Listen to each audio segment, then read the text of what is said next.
The Witches by Roald, Dahl. The Recipe, Part 3. "What do we do with all those mice who have had their tails chopped off?" asked the audience. "Use some of them in frog juice for 1 hour, came the answer. "But listen to me.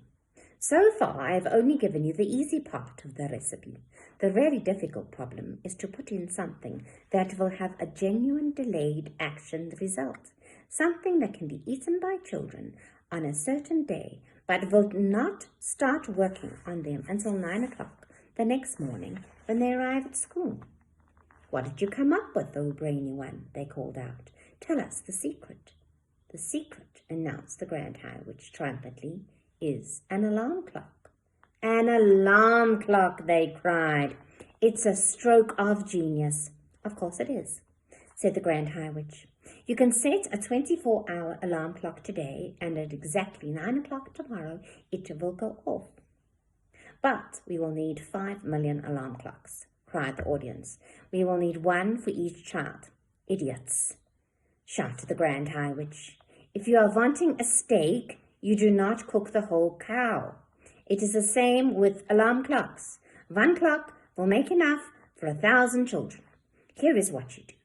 You set the alarm clock to go off at 9 o'clock tomorrow morning. Then you roast it until it is crisp and tender.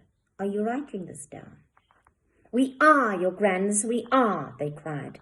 "Next," said the Grand High Witch, "you take your boiled telescope and your fried mouse tails and your cooked mice and your roasted alarm clock, and all together you put them in the mixer. Then you mix them at full speed. This will give you a nice thick paste. While the mixer is still mixing, you must add to it the yolk of 1 Gruntel's egg." "A Gruntel's egg?" cried the audience. "We shall do that." Underneath all the clamour that was going on, I heard one witch in the back of the row say to her neighbour, I'm getting a bit cold and old to go birds nesting.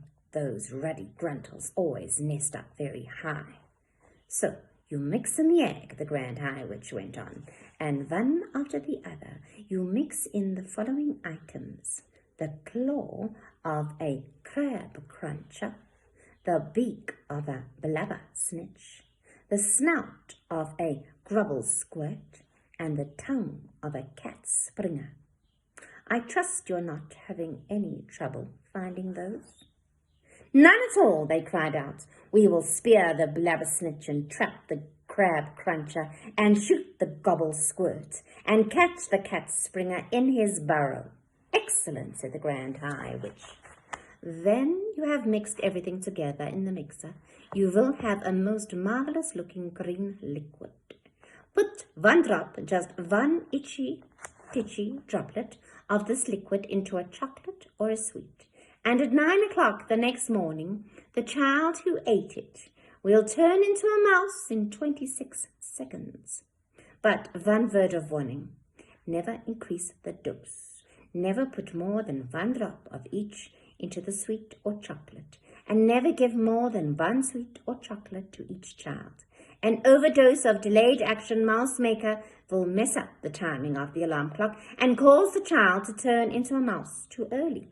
A large overdose might even have an instant effect, and you wouldn't want that, would you? You wouldn't want the children turning into mice right there in your sweet shops.